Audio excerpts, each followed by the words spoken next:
It's Wednesday night, December the 3rd, the Lord's year 2025. And here with my fellow hosts and our special guest 2 weeks in a row, Kyle Campbell. And we're here to talk about all kinds of things you guys want to talk about. So I'm going to let you guys take it away here while I figure out why I'm having trouble on I think TikTok. we call Kyle more of a correspondent, American Correspondent. Outpost correspondent. Okay. Graduated to Special know, correspondent. Thank you. Our White House our- correspondent from LA. Our woman on the street. Yeah. Thanks, guys. And honestly, we need that extra. It'd just be nice if it was a guarantee that Kyle Campbell could be here every week. So, Well, I love you guys. You're my favorite. I'm working hard. You get first. You get first pick on Wednesdays, okay? And also, Unless on it's Fox News. Wednesdays we wear pink, Oh, yeah, unless you're on Fox except News. for this Wednesday. Unless we're So Fox going News. forward, pink on Wednesdays. Got it. Okay, just kidding. We're wearing black. Obviously, on Wednesdays we wear Yeah, black. geez, did we all get the memo? Let's go.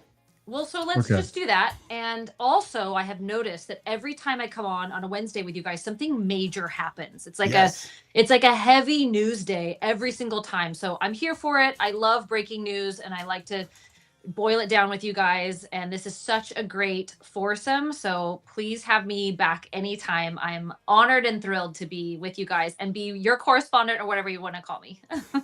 What do they call them? I wouldn't know what to call you. Guest host or something like that. Somebody that's a regular. Okay. We'll figure it out. We'll get you a whole title and a moniker. And I like the it. whole 9 I yards. don't think I can fit much more down underneath my name, but we'll figure it out. We can make it work. We can make it work. How's Dad doing over there with the old tickety talk? Well, I'm working on it, but you said I you can't had even go something- live on mine. What? Brian Oh, gave up no. already. Yeah, I can't. It says we're maxed out on our stream capacity. Well, I said I want to go live, and it's just picking up my camera and not everybody else. So that's the problem. Oh. But, however, you did say that you had something you wanted to talk about that had you kind of. Ooh, do I want excited. to talk about it? Do I want to talk about it? Are we all in agreement we can talk about it? Yes. Okay. I want to talk about Candace. Candace. Poor Candace.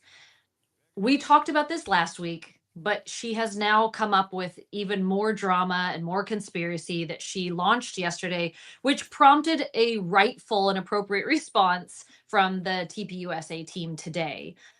So she is now claiming that the higher ups at Turning Point, including my good friend Andrew Colvett, who's the executive producer of the Charlie Kirk Show, he was one of Charlie Kirk's very, very few close best friends, and someone I know both personally and professionally. Great guy, man of integrity, deep faith. He's a wonderful Christian, love his family. Candace Owens is now saying that the higher ups and Andrew Colvett were in on Charlie Kirk's assassination and that they wanted to off him because Charlie wouldn't accept money from Israel. So I just think it's really important that we start calling some of this out. She says she has receipts. I'm not seeing any of that. She likes to kind of show text messages between her and Charlie because they were such good friends, whatever. This is peak betrayal. And I want to stick up for my friend, and I want to stick up for an organization that I know really well. I know several people over there. I can pretty much claim it's categorically untrue and false for a couple of reasons. One, that's just absurd. They would never do that. They loved Charlie. Two, Charlie Kirk was Turning Point. You don't off the person who is the organization. It would just not be anything without him. You see how they're trying to fill the role and keep it going without him. Three, let's talk money, right? I have audited their financials. I've been to one of their Turning Point investor retreats. Charlie Kirk was bringing in millions upon millions of dollars to fund this, to give these people jobs, to build and grow it into what it was. So you're not going to take out the person who is the face, the head, the lead, and the money of an organization. That just makes no sense. Go look at their 990s. You can see them. They're online. And the other thing that's really bothersome to me is that last week, Candace, I don't know, maybe she was feeling left out of nobody wanted to assassinate her. Everybody just wanted to assassinate Donald Trump and Charlie Kirk. So she has claimed that the French government at the behest of the Macrons, are so angry about this claim that Brigitte Macron is a man, and she's made this whole case, that they have put out a hit against her life, and she's given credible evidence over to national intelligence agencies here in the United States. We talked all through that. My issue with what she's saying now, truly, is that if this had any credence to it, if anyone at Turning Point was in on some big conspiracy to take out Charlie, why wouldn't she go back to those same contacts? She now apparently knows everyone, you know, in all of our intelligence agencies, and say, hey, I'm going to give you the evidence that I have, and I want you to investigate this. Instead, she goes full public. She goes around everyone at Turning Point. She goes around Erica Kirk, and she makes these blasphemous claims that are so hurtful to everyone. I was texting with Andrew, I think it was this morning. I was like, what is going on? And he said, you know what? We've survived her crazy before. We're going to survive it again. It's nonsense. And thankfully, they are finally speaking out and putting to bed. They have asked her to come on and debate. She's accepted. We'll see if she actually does. But it's getting to a really upsetting point, guys. And I felt compelled to speak out because I know Andrew so well, and I know these other people. I know their hearts. I know their intentions. And this is getting to a point where it's quite upsetting to hear some of these claims that are just absurd and outrageous. So that's my piece. Thank you for letting me voice it. I think it's important that we speak up for the people that we know and what we know to be true. Exactly. And we kind of spoke about this before the show, but I was in the very beginning of all this when it first started coming out. I think a lot of people, me included, were kind of on board with it. You know, you have your Candace supporters that are always on her side. She's always had receipts, blah, blah, blah, blah, blah. You could argue that. And then as this has been developing and people's names are getting thrown in these accusations where you're like, I know that person personally. Yeah. That's completely off base. Then so in my mind, I'm like, all right, look, I wanted to give you the benefit of the doubt, but at this point you've produced really nothing of substance, some text messages and stuff that could be refuted. But you know, all this damning evidence that you're bringing out, we haven't seen any of it. You know, if you're trying to say, oh, you know, I have to keep it quiet for investigations, then don't say you don't have, you have evidence, you know, don't say you have anything unless you're going to show us. So I'm out at this point. I'm sorry. She's going to have to figure out something else. Yeah. Brian, you're muted. I don't know if it's some kind of thank you, Dad. I don't know if it's some kind of you know, emotional distress that she's under. I don't know what was going on, but like, you know, people try to make sense out of things, like when something tragic like that happens, and it can't be that simple. How can it be that simple that some little dweeb was able to pull something like this off? So we have to give it more meaning. Like one of our, it's like let's just say Achilles, you know, he dies, you know, he's a great warrior. Is it Achilles? Yeah. Achilles, great warrior. And he dies by a bee sting. And we're like, you know what? It wasn't a bee sting. It was somebody made a drone bee, flew it into the window, and it was the CCP. So we want to make sense. And I'm not making light of this situation, but a lot of us are always desperate for answers because it shook the whole nation. It shook the whole world. Absolutely. And so like people like Candace Owens, I've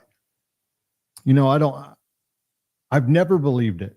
I've never believed anything she said at all. And when it came down to the whole Charlie Kirk situation, just because I worked with RAV and we work closely with TPUSA, his show is on our network. It's one of our flagship shows. And it's never made sense to me. I'm glad she's saying that she's going to come on and actually talk to these people, but I can't help but wonder if she's going to try to pull some kind of theatrical stunt and then, you know, like get kicked off the show and then be like, oh, you see, They're trying to silence me, made him right? sweat. Yeah. Man, I don't know. I don't see it playing out as simple as she comes on the show, we have a quick conversation and settle it. Like to me, it's just, this is another cog in her wheel of whatever she's trying to manipulate and dream up. So I hope that it's not some kind of, you know, mental whatever disorder coming out. She could be reacting to the Charlie Kirk thing. You know, her friend, I get it. You know, her friend getting killed, and some people react in different ways and get affected by things differently. I hope it's not some kind of like mental crash or, you know, meltdown that she's having. But at the same time, it's like, all right, enough is enough. You need to start producing some stuff or shut up. Yeah. I would rather be that than her actually be a grifter. You know what I'm saying? Yeah, I'd rather be some kind of distortion of reality. Palatable. Yeah. I think a lot of it comes from this deep wound that she has over feeling burned by Charlie and burned by Turning Point. You know, she was in there in the early days. She was supportive. They would have her sitting at the table. You know, she was going out to these college campuses and fielding questions and doing the open debate. And then something happened. You know, something happened with her, with Ben Shapiro. It happened with Charlie Kirk. And I don't have all the answers there, but what this feels like and how it's messaging across is that she is burned, she is wounded, and she's kind of backed into a corner on the attack here. And it's really unfortunate that it's being expressed in such a hurtful way. You're accusing other people of murder. I mean, at this point, at like the highest degree, you're going to get additional lawsuits thrown your way, and now her credibility's on the line. So I wonder if she's going to show up, number one, to this debate. I hope that she does. And if she does, because I don't know how she's going to wiggle out of it, I wonder if she's just going to accuse them of not being truthful or not being forthcoming and make her play here. But I think she's lost a ton of credibility. It's sad to see someone who's clearly so sharp and so bright, who could have done so much good in this political space, right? And as a Black woman, come on. yeah, Like, we need those voices and those perspectives here on the conservative side, particularly. I'm disappointed to see her go this route, and I hope that she can just take a breath, maybe a step back, and recalculate a little bit here, because this is for me, it's just beyond the pale at this point. And I can't be quiet anymore. I think I've been quiet for a long time, seeing like, which way is she going with this? And is it real? Is it not? And I just feel like this is crossed some kind of a line for me. And I'm definitely on the other side of her, and I don't want to be there. Right. All right. Well, let me throw another twist on this. You know, there's a war going on between both parties, Republican and Democrat, and the conservatives and liberals. And you all know what the Hegelian dialectic is, correct? What's the Hegelian dialect? What'd you say? Hegelian dialectic. Look it up. Dialectic. Yep. Yeah, it is problem, reaction, solution. So we as conservatives right now are being whipsawed back and forth the same way Donald Trump has whipsawed liberals back and forth over the years. Candace is right. Candace is wrong. I like Candace. I hate Candace. She's crazy. She's not. So there's division within our own party because of the information being fed to us. Some of it seems so outlandish and crazy that it's hard to believe. And I agree with you. This is just freaking nuts, right? So now you create a problem, which invokes a reaction from us. And then there's going to be a solution, which then becomes manifested consent. That's not the right word, what I'm trying to say, but manufactured consent. Right. So they're going to get the outcome that they want from the beginning. They just couldn't get you to agree to it until they whipsawed you around emotionally, which is what politicians do. I mean, the Hegelian dialectic is the bedrock of how a politician runs for office. Yeah. Are you better off today than you were 4 years ago? No, you're not. No, I'm Right. not. You're right. Gas is higher. Eggs are too expensive, right? So they whip us around emotionally. So if you take a lot of these things that are going on right now, and inject them into the party. So you take the thing about Candace, which is highly emotional, and then you take Tim Walz in Minnesota, who apparently allowed $1 billion to go to Somalia and al-Shabaab. I mean, I'm looking at a headline right now. Minnesota immigrant rapist who walked free on sweetheart plea deal strikes again, rapes third victim after dodging jail for kidnapping and raping a woman he met online. So, I mean, how much of this do you take as a conservative until you take action? Well, what does take action mean? How do you react? What do you do? So if you look at the things that are being done, the gas that's being thrown on the fire, the kindling that's being piled on top of it, somebody's just waiting to throw the match. Right? Yeah. Right. And if you take and look at what happened in DC last week with the Muslim that was brought in from Afghanistan, who then apparently became radicalized after he got here, but he was part of a CIA group over in Afghanistan.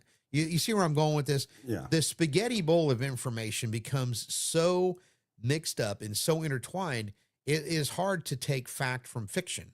Right.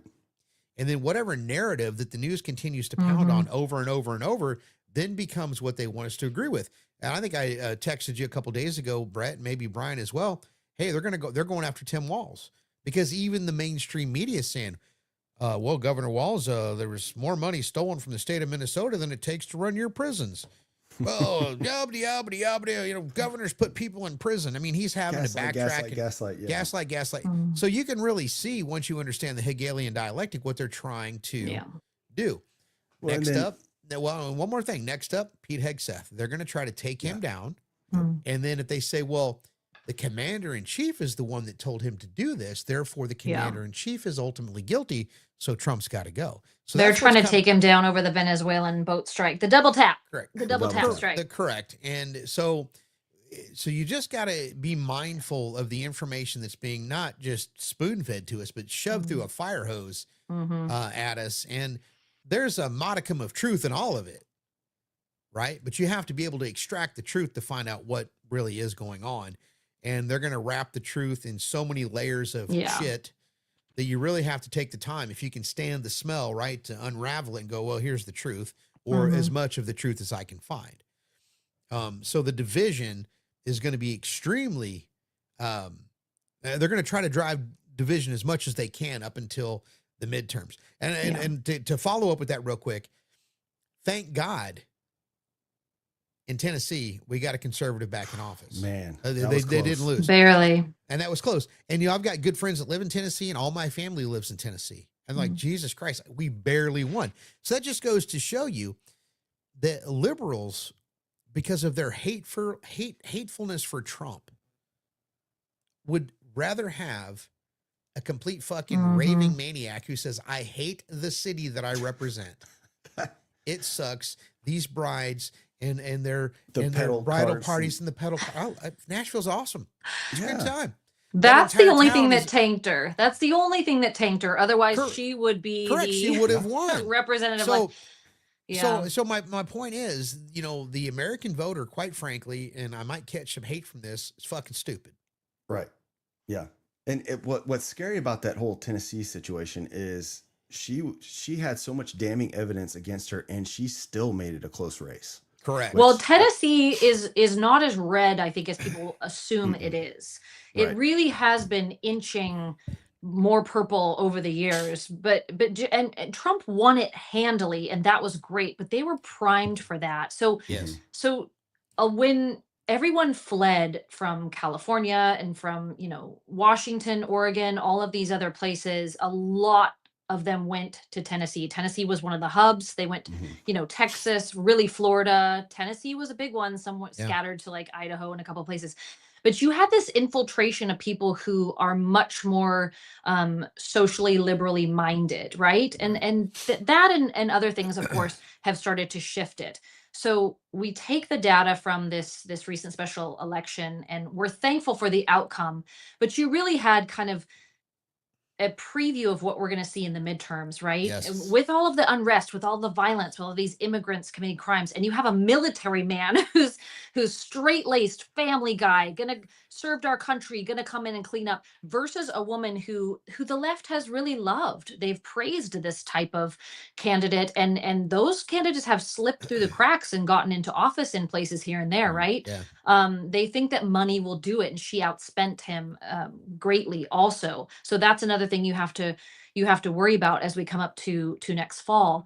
But I'm relieved, I think, as a lot of people are, but we've got to pay attention to how those matchups are forming and taking shape and being executed now, because I know they're going to go after Trump in 28. They're going to go after Vance on the economy still. Yes. They're going to do it in 26, but I think that this national security issue is actually going to trump the economic issues when it comes up to these major elections and big election years. Hey, and by the way, we're over the target because my live on TikTok just got fucking restricted. Because we are What did we say? unoriginal or reproduced content. So we're on the money. Oh. Yeah, perfect. We're crying out loud. Eat it, TikTok. I mean, I would just add to, because you said a lot, Aaron, the whole Pete Hegseth thing, and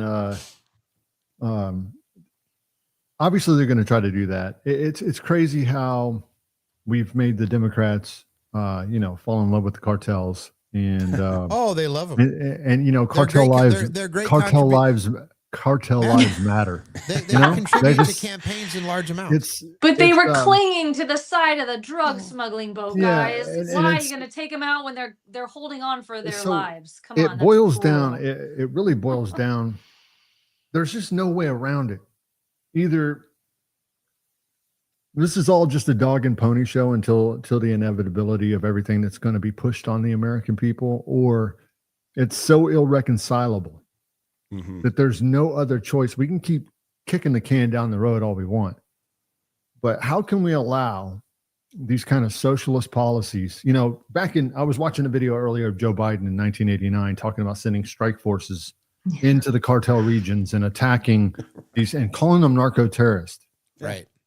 And doing whatever it takes to protect the American people, ranting on George Bush at the time for not doing enough. And now we've got them defending cartel members. Some of the same senators are still in office since that time, right? Or at least, and it's just, we gotta, excuse me, we gotta face the truth. And there is no bridging the gap. There's no going back. There is going to be an inevitable succession or a rebellion by a state to such a degree, then it's going to cause a federal response, which then is going to be a domino. And so even if we keep the House, which who knows, we will, maybe not. I don't think they'll be able to sink Pete Hegseth, but he might just get tired and say, you know what, I'm good. And nobody could blame him for that. But he's a patriot, and I think he'll stick it out. And I think President Trump will support him all the way to the end. But at some point, we just got to face the music. Are we going to become a socialist country? Are we going to let our country get run into the ground? Or are we actually going to fight back and defend what's right? That's not even a conservative issue. That's an American constitutional issue. Agreed. At the end of the day. That's all I got. Well, I don't think he'll bail. I think he's going to stick it out. He's a war fighter, and he has been through worse things. And you're correct. I don't think the country is going to turn socialist, but the fact of the matter is, how big a wound is going to have to be healed until we get to the other side. Yep. And that is the big unknown.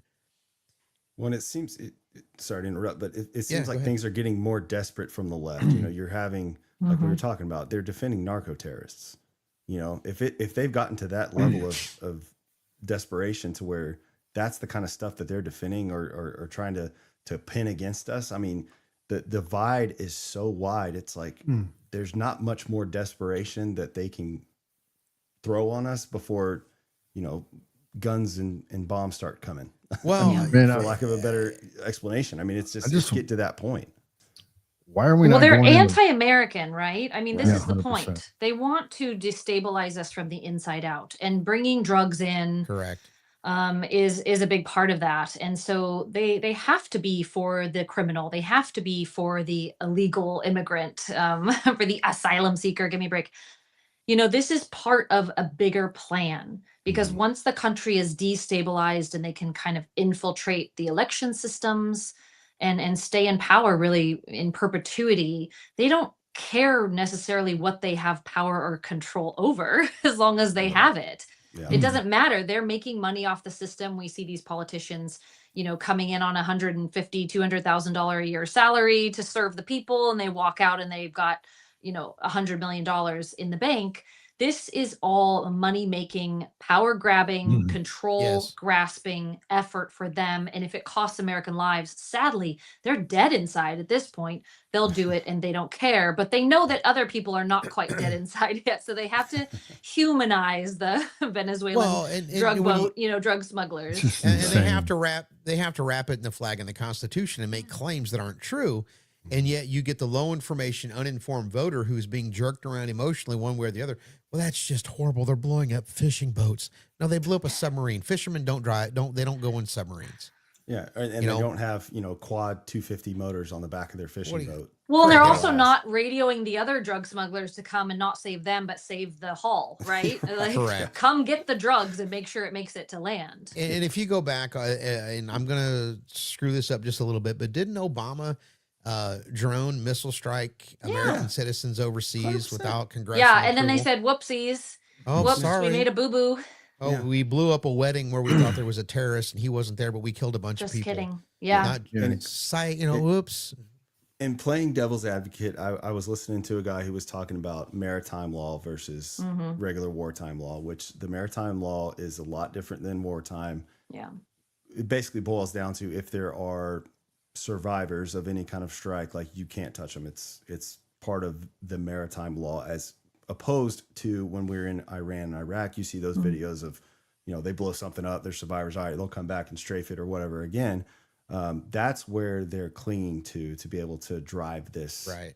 narrative Yeah. behind Pete Hegseth, which I understand if you're a by the book law person, but at the end of the day, you got to take the 10,000-foot view and be like, listen, Yeah. they're terrorists. At the end of the day, I don't care if they're in water, I don't care if they're on land, I don't care if they're in the sky.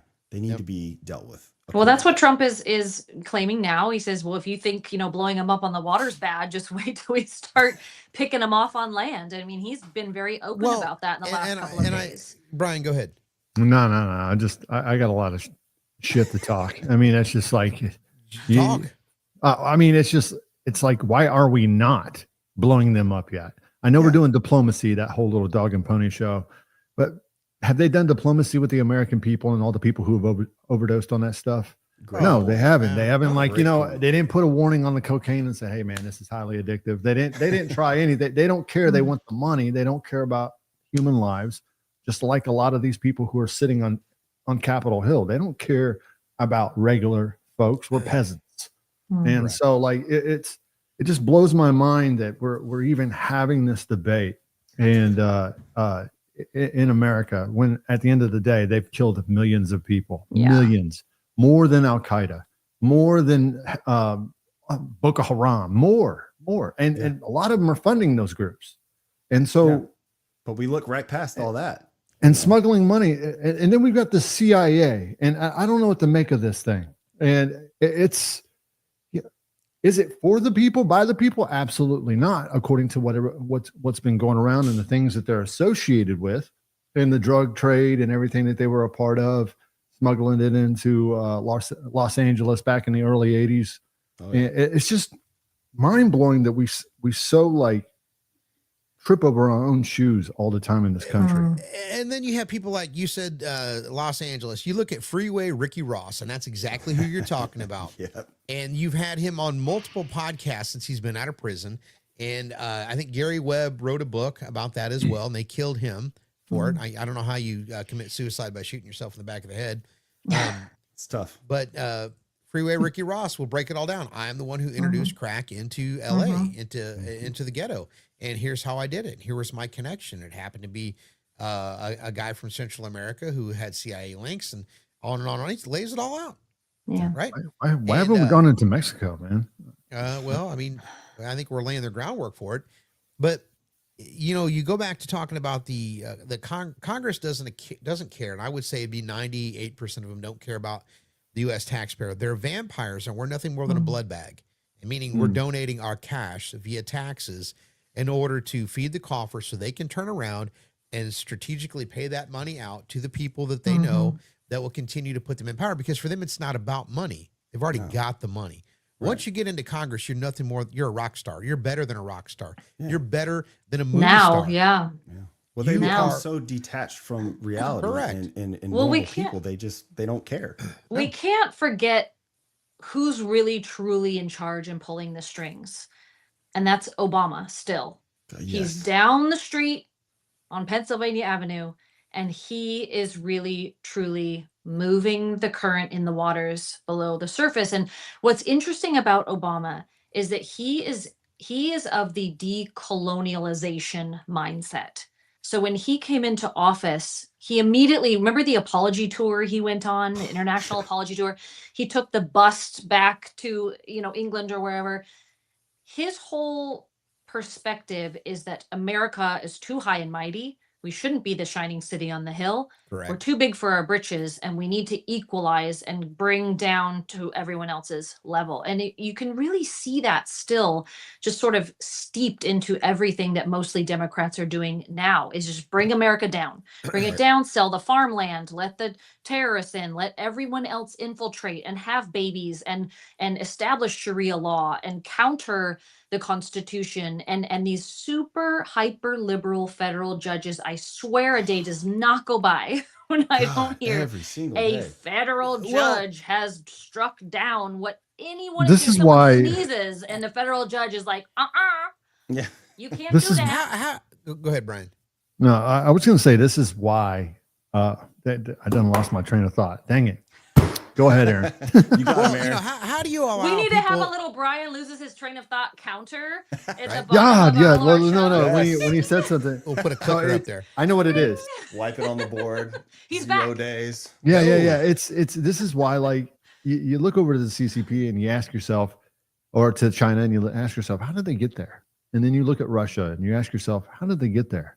Very And then you look at your current situation right now in America, and you say, okay, well, I can kind of understand how they got there because somebody got sick enough of the crap that Yeah. even though it's not the best thing for the people, they took over and said you and rid themselves of the problem. And I think that sentiment, and this is dangerous, that sentiment is growing in Mhm. people from both sides of the aisle. Yeah. They're like, Yeah. we just need to get rid of these people. We just Right. need to, it's like, and so Well, they justify it in their minds, right? Like it's Right. okay Well, because, and then they Yeah. have reasoning. Yeah. The Well, easiest they- people to motivate are the people that are disenfranchised. yeah, they got the 100%. CCP even owns freaking, oh, not the CCP. China owns schools in America. Yes. Like it's Yes. what How the sick is that? They're And the land biggest. and biggest hey, funder. let's let them buy a bunch of land right around all of our military hate that. installations. That That's a makes great. sense. Hey, that's a great idea. Yeah, makes a So, lot of sense. Well, Yeah, and look- farmland too. And you want to talk Yeah. about getting to people through a food source, which is a essential need. They were buying up. I want to say it might be the largest owner of farmland in the United States. Yeah, I think you're right. Somebody needs to fact check me on yeah. that, but they own a lot of our prime food growing, or Bill Gates also. And that is highly concerning is like, what are you going to do with the food? If we don't have food, then you talk about, turning into Russia, a situation where Yeah. the people are literally starving as we move toward those more socialist influences and you lock down on food production, then we're in a really bad way. Yeah, Gotta war of watch out, attrition guys. by I've just another been name. That's flagged all for it is. violation warning. Good. Oh gosh. What is TikTok? happening over there? What'd you say? Your live is flagged for misinformation. Repeated violations could result in your live being discontinued. It's because we're talking about the C place. You said Yes. the C word. That's what it was. Yeah, my Said a bad. bad word. Way Anyway, to go, We'll Brian. call it the BBC or the something like yes. Which that. is I mean, close same enough thing, at this right? point. Same thing. No, and I know Aaron, you had something to say, but Well, We- go ahead. You finish, then I'll say. no. Go ahead, dude. Your Well, turn. I want We ran to over you. relate it. I want to relate it to unchecked immigration. You allow all these people to come across the border, and then you give them free health care. Well, the average family now has to spend a large portion of their income on covering their family, anywhere between $1,000 and $2,000 a month just for your fucking premiums. It doesn't include your copays. So now it's become: do I have health care, or do we get a new car? And because this one's broken down, and we need to do that. Do we save for college? Can we go out to eat? Can we go on vacation? The healthcare industry has been absolutely turned into a financial destruction mechanism. Mhm. Period. End of story. And now that they've started going after and looking at the cost of pharmaceuticals, and then looking at the subsidies that were the cause of the government shutdown, going, oh, wait a minute. We've got so many phantom patients on the roll. Healthcare companies are making more money than they've ever made. The system is broken, right? It worked out pretty damn good prior to Obamacare, but you had a bunch of people crying pre-existing conditions. Now, trust me, I empathize. I say nobody should go without the ability to see a doctor and not have to go broke. But we had far fewer people going broke before and far more people going broke now. But hey, I guess it's for the good of everybody. So as long as you can bring down everybody to the same level of poverty, death, destruction, or whatever it is, that's just more fair. So if someone's got to suffer, everybody's got to suffer. Well, the health insurance really is socialist driven. It's They fucked want up. the wealthier people to pay into insurance that will never cover them and is unnecessary to pay for people who say they have no money or just don't feel like paying to cover their medical costs. And so I take issue though with all insurance, Yeah. especially living in California. I've got to tell you, you can't even get insured for the things that they require you to be insured for. Earthquake insurance, fire insurance, Earthquake. car insurance. You know, we have a property here, and yes, I live in a beautiful community, and there are nice homes. There is a home. It's on a few acres. It's a beautiful house. It has some other structures on it. Do you guys want to know how much a year they wanted for fire insurance? Take Probably just like a 5 to 8 grand. no, like 18,000 More more. $750,000. to insure what? $750,000 for fire insurance on this property. To buy Because insurance, we're in and then Cali- when a we're in fire California. happens, government- Not government nuisance will be like, 75,000, sorry, can't do anything about it. 750,000. $750,000 a year was the Wow. quote. So it is so beyond comprehension how out of control things are, and we're prime example number one. But I think it's Yeah. important that people understand yes, health insurance is completely broken and it's a total monopoly right now, and it's unfair and unnecessary. But this extends to every form of insurance that you are required to have. You want to talk about home ownership and how difficult it's gotten? You can't get that mortgage to get that home because you can't either find the insurance that's required or afford it or even a fraction of it. So the whole system's broken. I don't want to be a Debbie Downer. I want to be political Pollyanna, but I'm just Boo. saying, like, No. if we're going It- for it here, it's all a That's it. mess. Yeah, it's a mess, and it really boils down to we're just being freaking bent over a barrel, and Yeah. I'm gonna spare your ears, Thank Kyle, but we're getting it raw dog, and Yeah. it's one of those things. you. I mean, Didn't hot dogs. spare us. I mean, it's terrible, and it's like, and it's coming from all directions, Yeah. Right. we're Yeah. God, I have terrible thoughts right now. I could have kept going with that. Save it Just for the reminds- post show. Reminds me of the meme where the little white girl sitting down on the Yes, couch. with the guys behind her. Yeah, I know exactly which one. That's you're talking about. America. I should make that meme. We should put it on. We should. Um, we should. Yeah, that would be great. America That's a right perfect- now. And have like but- CCP, have like Chuck Put all their Schumer faces and all. on it. Yeah. Yeah, dude, it's gonna be great. All All right, right, listen. yeah, we're doing that one for sure. Yeah. But So okay, perfect. So anyway, Perfect example of the insurance thing. So I live in Yeah. Texas in the coastal region, and we have to have hurricane insurance. Yeah.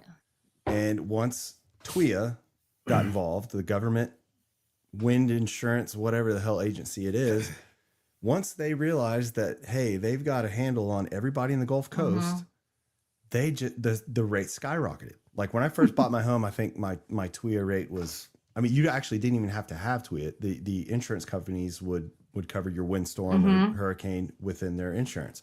But now it's gotten so bad that normal insurance companies won't even carry windstorm. so that's You're exactly forced what's to go happening through here. TWIA. Okay, so they're not, all the insurance companies have fled California, Yep. and it forces people, it funnels everyone into what's called covered California.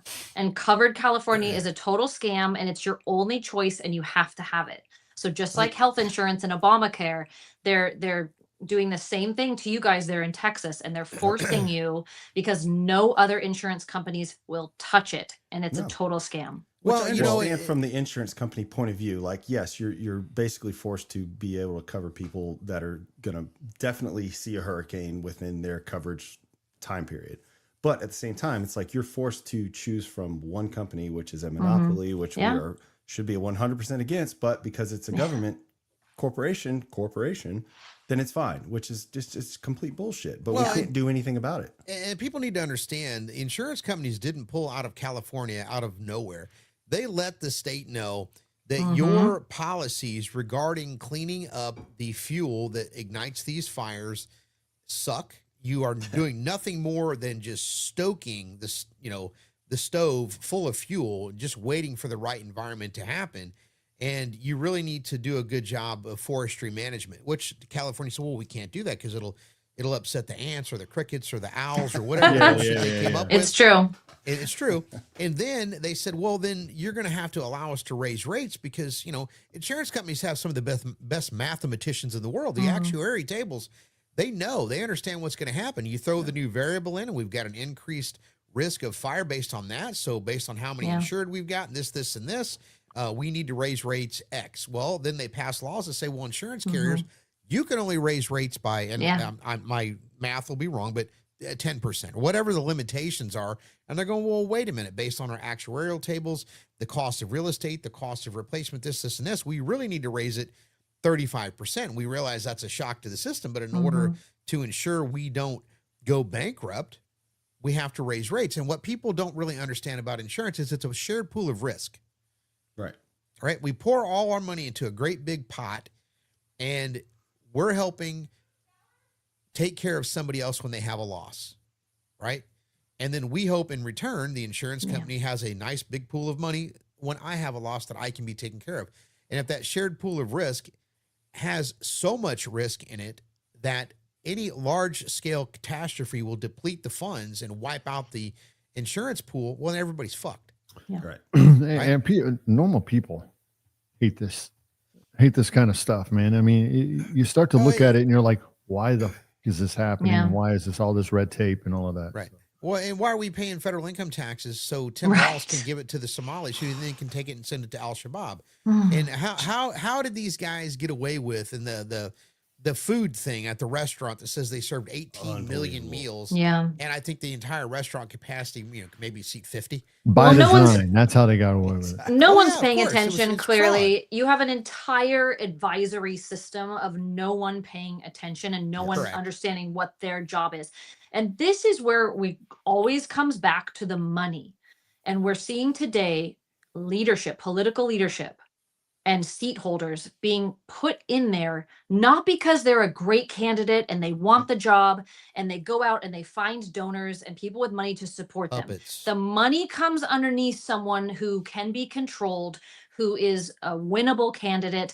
They're installed. They don't know what they're doing. They're not well versed in the political system or leadership. They've never had a job. They've never run a business. They've never worked for a business. So of course you're going to get a Tim Walz who sits there and has no clue what's going on in his state, in any of these agencies, these NGOs, these nonprofits. He doesn't know where any of the money's going because he's been installed. He didn't work for it. He doesn't know what he's doing. And until we figure this out, this is the key in the lock. We got to turn it. We cannot keep having these, like Mom Donnie's another one. Yeah. He has just had this funnel of money, this tidal wave of money behind him. And he is going to be a horrific leader because he doesn't know what to do and what to look for. And I've said it multiple times. They're like boy bands. They're created. They are. You take a personality. I think somebody said it best. Absolute power absolutely corrupts. I've got, but they actually phrased it a little bit better. But like, absolute power corrupts the corruptible. Okay. Yep. If you're not corruptible, the power doesn't matter. You're not going to be corrupted. You want to sleep at night. But I mean, Tim Walz is corruptible. Exactly. Well, he's also not a highly corruptible. intelligent individual. No, he's an idiot. He's not good at his job, but he's able to turn a blind eye when he's supposed to. That's exactly why and they're allowed to play whole dumb. thing happened. I didn't know. Yeah. What do you mean? You know, this shit's been going on for generations now. It's just but now it's being worse than ever exposed. now. Decades. It's worse than ever. I think Maybe. now. I don't think you have any genuine candidates, not on one side of the political party, and who no, get they're insane on that one side. they're like, and it's not even them. They're literally protecting the bag, and and they're running interference. And so, like when you think about all the chaos, they are the agents of chaos, bro. Everybody on the right and to the center wants to just be left the alone, and they want to be able to do their thing. Hey, you want to dress like a woman? Do that. Stay away from me. Or you know what? Maybe we'll be friends and we'll go out and get something to drink together. You know, whatever. But like at the end of the day, they are just they don't want this. They want to run interference. They want to freaking protect the money bag. They want to make a lot of noise. They want to cause stress, division, and chaos, and it's beyond them because they're not smart. Chuck Schumer, Nancy Pelosi, all of these people, you think they're smart? They're not smart. They're stupid. And if you really look at everything that they do, they're just mouth breathers, mouthpieces for I think they're both, Brian. yeah, they are. And they just take up space and air, and they add no real value, and they just come in there and do their part. You can almost see Chuck Schumer like, okay, this is what he's back there rehearsing his lines. Yeah. And then he comes out and he's like, no charisma, no nothing. And they're just like, yeah, so we're not gonna, we'll have to see about letting Trump blow up more narco boats. And it's like, dude, shut the fuck up. No, he has no idea what he's talking about. Well, they are noise. With the Tim Walz situation, the other thing that's become apparent is the other people that are able to blow the whistle are scared to. And I forget the name of the organization or the what do you call it? The Department of Homeland. I don't know what it was. Whatever it is in Missouri, actually started to blow the whistle on the Tim Walz thing. And then they were like, listen, we tried to bring it up to the powers that be. Nobody was listening to us. And then they tried it again. And then whoever they reported it to was basically scared to report it. Because did you see where they started that Twitter, that X channel, and they took it down. X took it down. They put it back. Yeah, they ended up putting it back. But at the same time, they made them change their name. Yeah, they raised it so to it wasn't associated with levels. the state officially.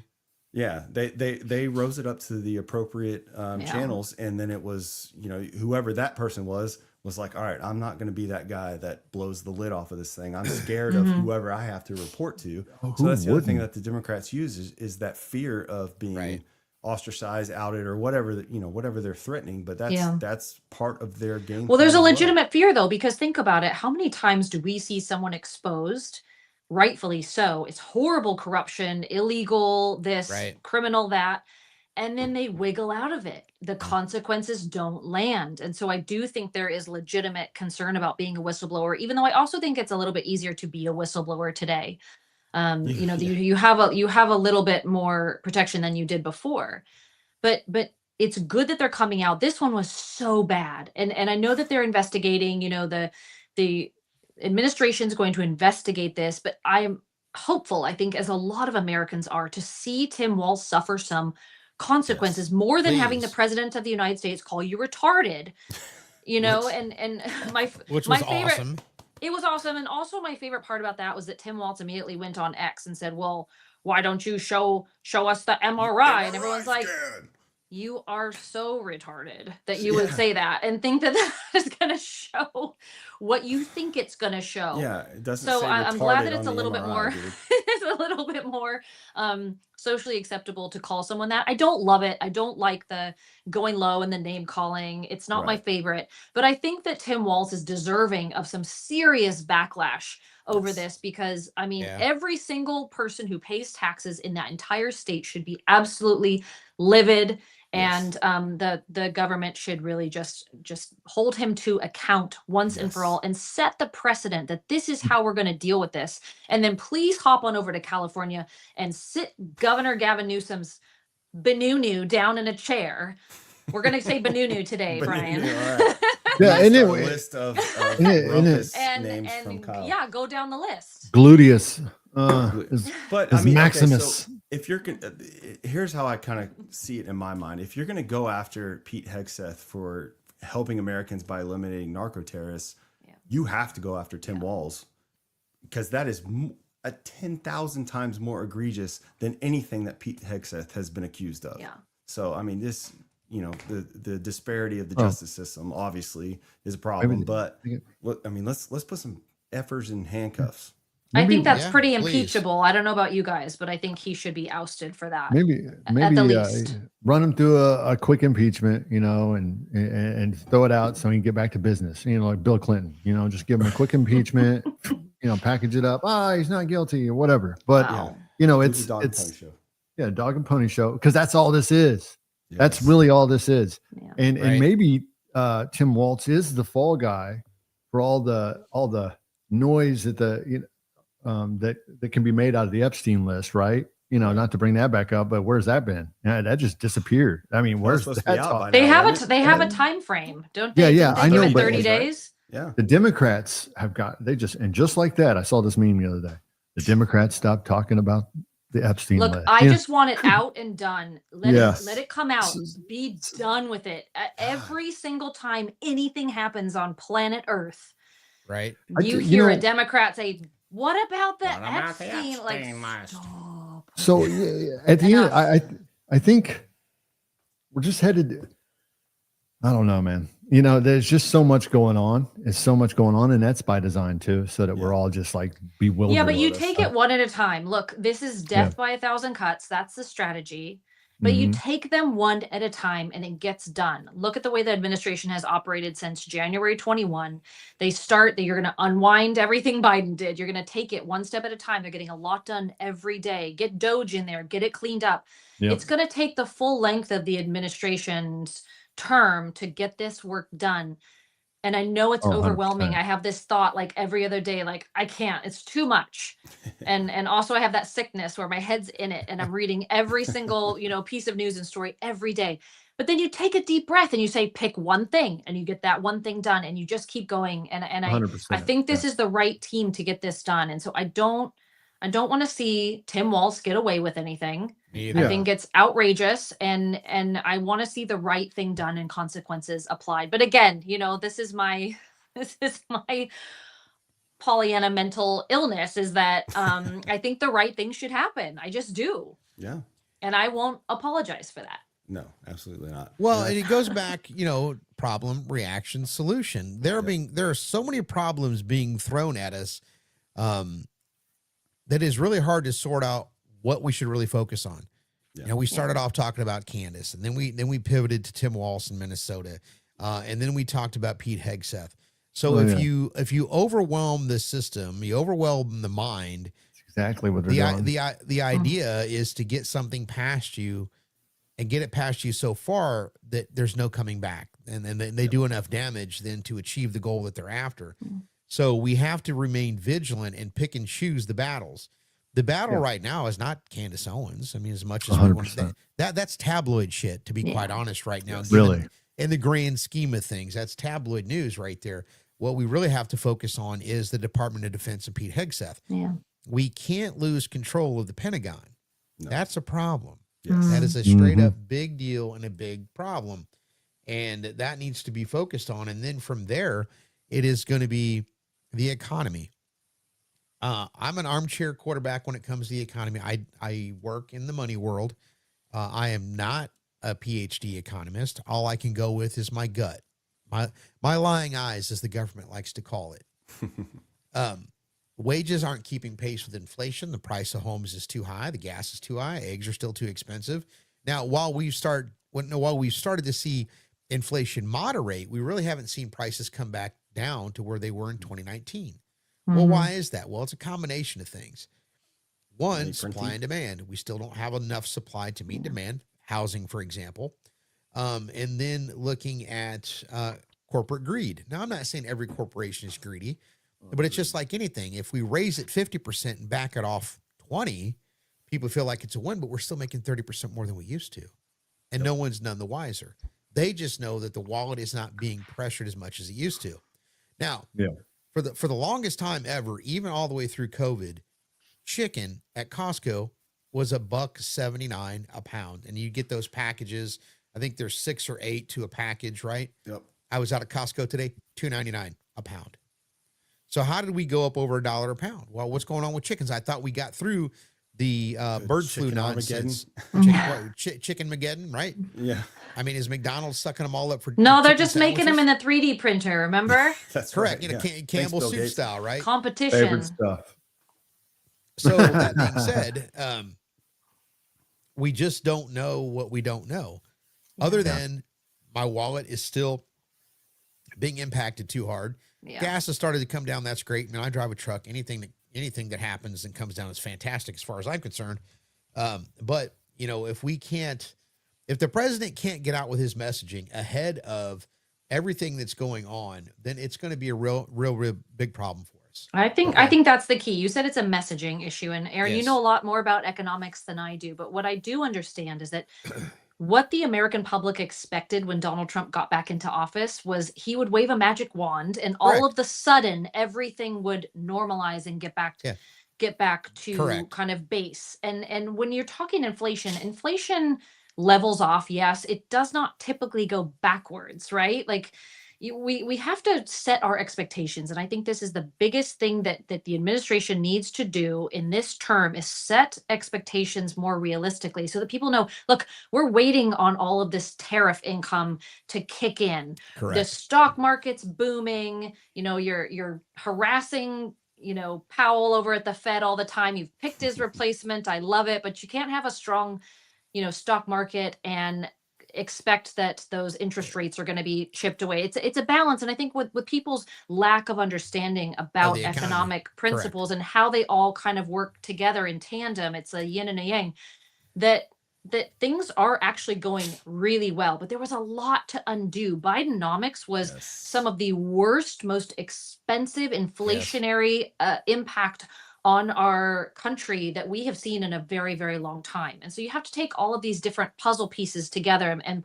put them together and be patient. And I think that Yes. we're not doing the best job of that right now. Yeah, it's the typical, instant gratification. That's what people expect, especially in this day and age. But that's the spaghetti bowl of crap that Donald Yes. Trump inherited during Yeah. this. Like, Mm. if you take, and I say this all the time to people, if you take a 10,000-foot view of what he's accomplished so far, he shut Oh, down dude. the border. That's I mean, brilliant. the border thing, Yeah. the border crisis is pretty much handled for the most part. The economy, we're slowly turning it around. And like Aaron says all the time, it is not something you can just turn the dial on and Yeah. it Yeah, just it's not a fixes knob itself. on a stereo. Exactly. It's the Titanic. It's You gotta turn that complicated, thing yeah. around slowly, It's complicated. The instant Yeah. gratification thing where all these people were like, well, it's day 10. Why aren't all these people arrested? Why aren't eggs cheaper? Yeah. But you can't blame them. I mean, I don't blame people for wanting the instant gratification. I think that there was so much relief when Trump came back in, and it was like, okay, we are going to have someone who not only is going to address the problems, but who's going to stop gaslighting us that the problems aren't Yes. happening, right? Do you remember it was like, what border crisis? Yeah. There was, What are you talking about? Kamala Yeah. went down and was like, everything's fine. He cried at the border. AOC cried at the border. anything. Yeah. Well, and if your measure of success is the stock market, then we're doing great, right? If you look at Yeah. the stock market, but not everybody has a 401k. Not everyone has Yeah. a stock portfolio, but everybody has an electric bill Yeah. and Exactly. a gas bill and a food bill and everything else. So, I don't think he could have won had he said, "Hey, elect me," and it's going to take a little bit Right. for prices Yeah. to come down. He'd have Mhm. lost. He So did he say did- that. Well, but that's not what He people heard. literally, That's him not and what people Elon heard. Musk literally went on the and it's going to take a while. It's going to be a I know. couple of years, and it's going to hurt really bad. But And that's people not are what- just dumb. yeah. That's not what It's- Well, they're resonated. saying it now. I mean, God bless Scott Bessent. And then who's the other guy who is talking about the affordability? My brain doesn't always do well with the names. They're explaining it, but they're economics wonks, Duffy? right? Like, Yes. Yeah. no. they're The other They're guy. too educated for us dumb laymen's. No, Yeah, but yeah. like, it's not that. It's just that they're not as sexy, or it's not as exciting for people to listen to this or to try to educate themselves on what to look for. What are the markers that are showing us that things are going in the right direction economically? So I 1000% agree, and I know that JD Vance is totally watching and listening right now. And 100%. listen, brother, What's up, you JD? got to get on this What's up, one. brother? This is your tenant. Your It's- hook you got to hang the hat on, and you got to go after Newsom, and you got to talk about why things actually are more Right. affordable in real life. And I believe that Trump is literally setting up the future of America, Yeah. the administration, and looking, down the road. I've heard him say that a lot. Yeah. That's been the messaging. And people, because we're, TikTok brain, Instagram brain, and Facebook, and like little 30-second clips and stuff. We want it now, Yeah. because we're so spoiled. And, Right. Yeah. some other news though, just because I was thinking about it, when Trump, I want to hear your thoughts on him striking down all the The pardons, The auto pen. the whole auto pen thing. Like, is that Yeah. Who's going to wrap that up in federal court? Man. So that's going to have to go to the top, Brian. That's Yes. a really good thing to bring up. No court has had to, make any ruling on any auto pen signatures precedence. before in the history of our nation's existence. But Trump is doing his best. And again, cue the federal judge in like whatever, Boston, I think it was today, who was like, you can't do that. And, Trump doesn't pay any attention to that. He does it on Here's purpose. the problem. And the problem that is, again, it's infecting all of these different things. Redistricting. This is a huge problem right now. And we don't even know what sets of maps and districts we're using in 2026. But hang on, Brian. I'm going to make it interesting. Stick with me, brother. She's going to tie it in. Hang on. I'm going to wrap it all together with a cute little bow and a heart just for you. The strategy now has become ram it all up the ladder to the Supreme Court. That's all that needs to happen, because what you're going to have is this bouncing back and forth from court to court, and federal judges thinking that they have the authority to weigh in, and they don't. And the president is trying to operate within his executive authority, of which he has a lot. But auto penning is legal. Right. It's legal. It exists and for a it's reason. never been challenged, but it's only legal if you can prove that the president at the time authorized it. It doesn't say how he authorized it or by what means or how you verify that. They could sit Joe Biden's older than dust Benunu down and he'll say, yeah, I authorized all of that. And then he shuffles off. That could happen. Right. But we don't know. But it needs to get rammed up. The Supreme Court's got to take it, set the precedent.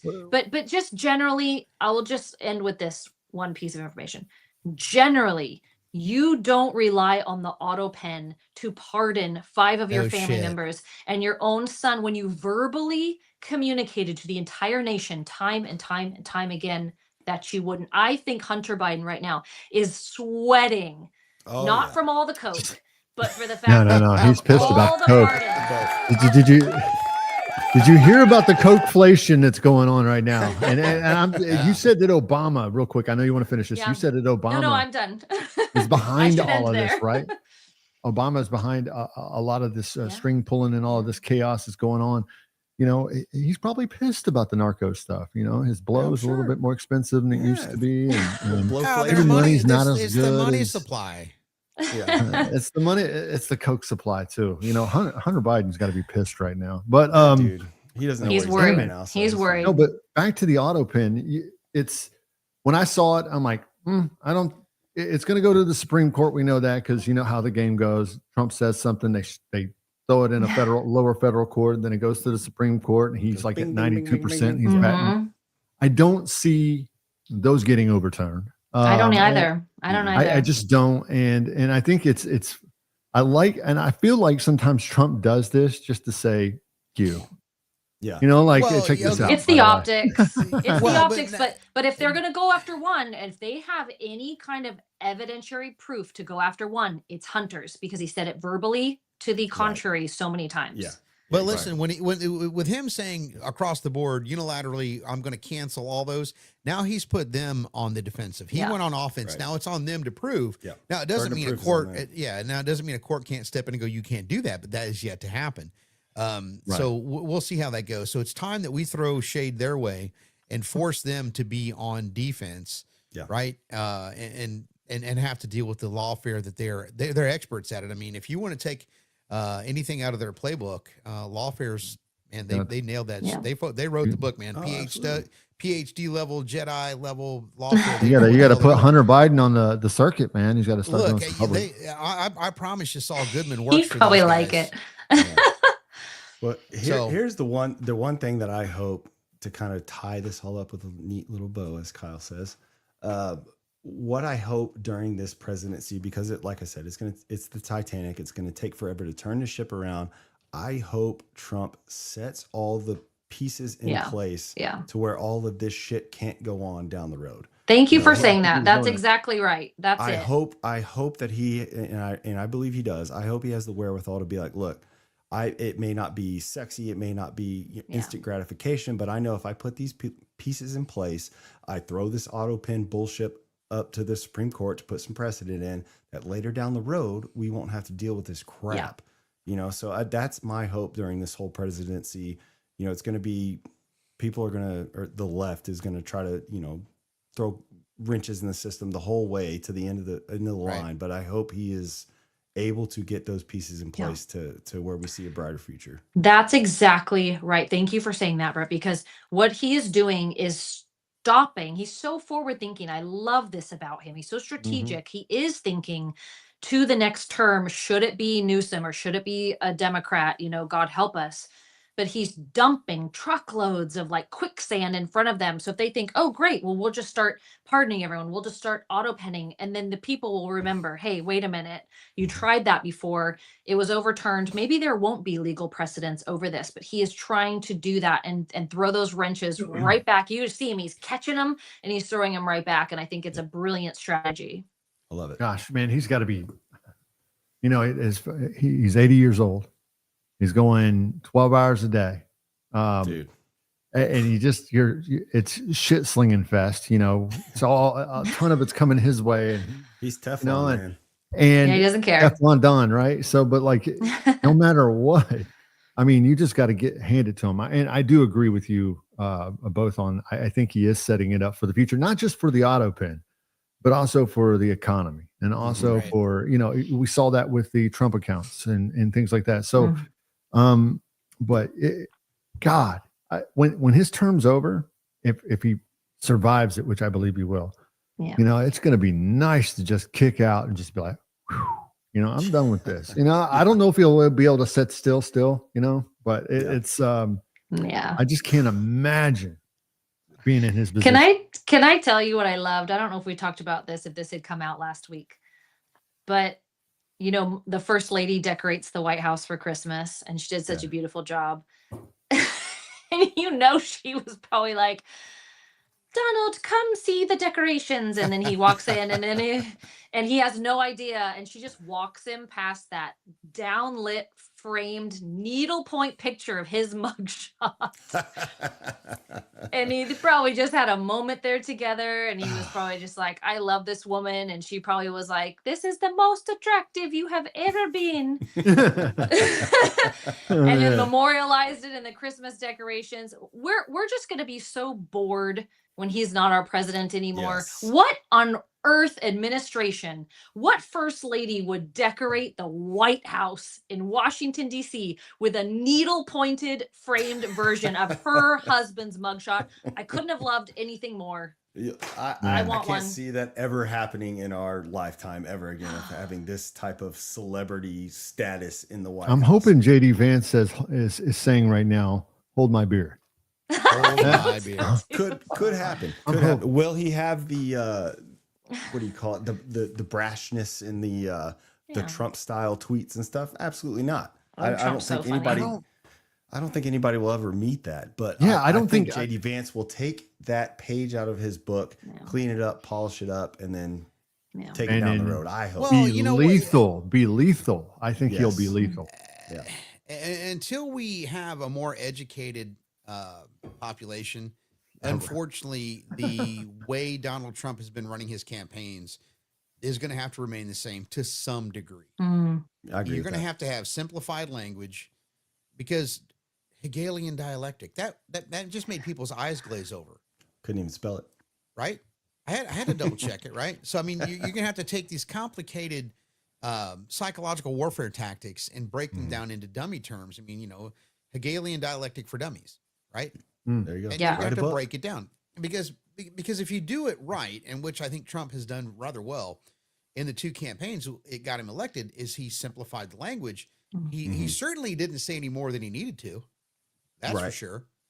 Well, he put the average layman's face on politics. That's all. He didn't dumb it down saying that they were stupid. He brought them in. That was that whole big tent movement was we want everyone. You don't have to be this educational elite right? That tend to turn left to understand what we're talking about here. We're talking about everyday life and what's best for the everyday American. And he just nailed it with that because he operated like an everyday American, someone being attacked, someone going through hard times, someone being dragged into court, and thrown on the apron at McDonald's. Like he really assumed that side of his personality, and it resonated so powerfully with people. And it did. And I'm just, it involved a lot of simplified language. Yeah. Not your news station really doesn't do a good job of verifying the facts. Fake news. Yeah. Perfect. Two words, fake news. Perfect example. He didn't mince words when he was talking about Hillary Clinton. Well, you're a criminal. Yeah. I'll throw her in jail. Again, he didn't use any more words than he needed to use, and he used the words that carried the most impact, that stuck with you. And he didn't overload people with a bunch of big sentences. The politician, let me, if you would have put a Ted Cruz out there, who knows the Constitution inside and out, who has been trained to speak in front of people, you see what I mean? That loses people. People are so sick and tired of polished politicians. I don't know, guys. The pendulum swings. The old game was,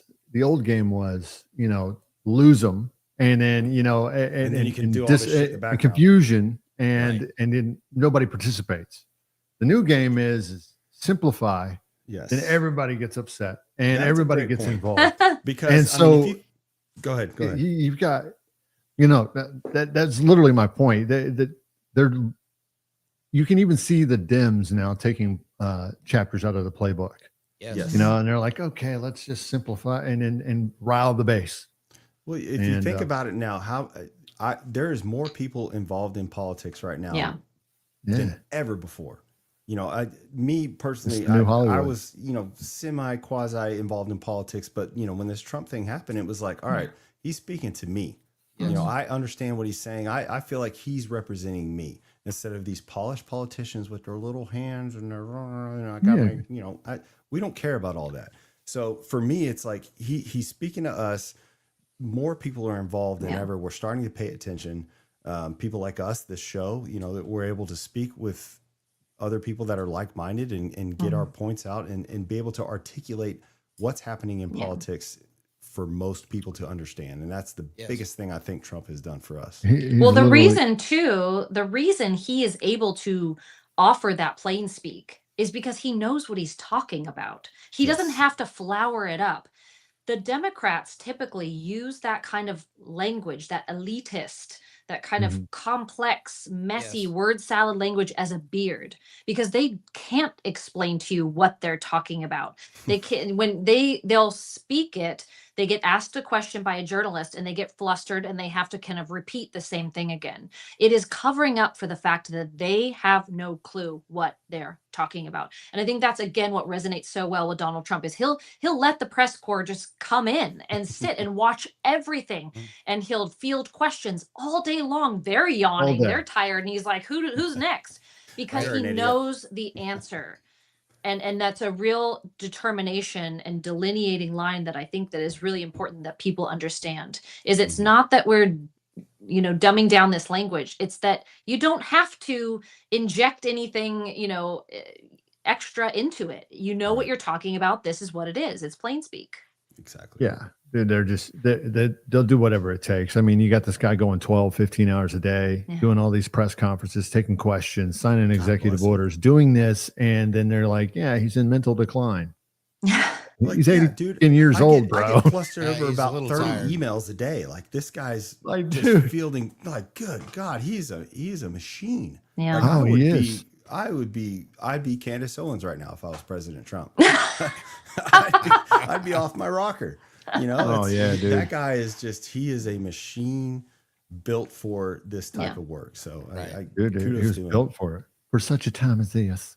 All right. Well, no, it's true. I think it's God-given. I'm telling you, God has given him extra provision, extra protection. I think, he's due a very long, restful vacation after this, but I don't know. I think he's just going to keep on trucking when he's done with this term. Well, hey, let's close it out on that note. That I think you're correct on that. He deserves a long vacation when it's all said and done. I want to close 100%. With this real quick. By the way, thank you everyone who stuck around. I know we got a little long-winded and went off, but I hope you all enjoyed it. But President Trump reverses the Biden era Green New Deal fuel economy standards. So listen to this. This is fantastic, by the way. Biden's fuel economy mandates terminated. Biden's tailpipe emissions regulations terminated. And for you, Kyle, out there in California, Biden's emissions waiver for Newsom's California have been terminated. Yeah. Praise God. So- Praise God. So there's hope out there for you diesel owners. I miss my diesel car. If we can get rid of DEF, and they've started to do away with the regulations that mandated that, it may take a little bit, but for you diesel owners out there, there may be brighter days ahead and less expense to your repairs and the bullshit that comes along with DEF. That being said, thank you everybody for watching this evening. You can see us again next week, Wednesday at 7 p.m. Central Standard Time. I am A.A. Ron, the Daily Update guy, and my fellow host, Brian Lane, Real Brett Lee, and our guest who keeps returning because we like to have her, Kyle Campbell. White House correspondent. That's Thanks, our White House guys. correspondent. You can actually catch her on Fox News. She's semi-famous. She's blowing us out of the water. Well, you've been on Fox. We haven't been on Fox. I've been on Fox a few times. I love it. You know, I love Trace Gallagher, Fox News at Night. They have an awesome team down there. Almost as great as you guys, but yeah. Oh, yeah, There yeah. you go. That's so nice of you to say. Now, Brian, correct me if I'm wrong. We are on Spotify now. We are on Spotify, but Oh, shit. we're still being approved. Okay. So we're in the process of being on Spotify. We'll be on Spotify by tomorrow. So yeah, Perfect. you might even find us now, but I'm not sure. So Can I be Joe Rogan? Yes. absolutely. Yeah. I'll be Yes. Jamie. I'll be Jamie. Oh, yeah. That's All right. fine. And I'll All right, just that's be that guy. We'll take turns being Joe Rogan. But Yeah. anyway, we appreciate your support. Check us out on Spotify after tomorrow. If that's the case, if you didn't get to catch the whole show, we'll see you all again next Wednesday. And don't forget to follow us on all the socials at Daily Update Guy, at Brian Lane, at Project Liberty US, and Kyle Campbell. You can follow her at Politically Basic and Being Kyle Campbell. Have a good night, Amen. everybody. Thanks, Adios. Dad. Thanks for tuning in. Thanks, Yeah, Dad. thanks, Dad.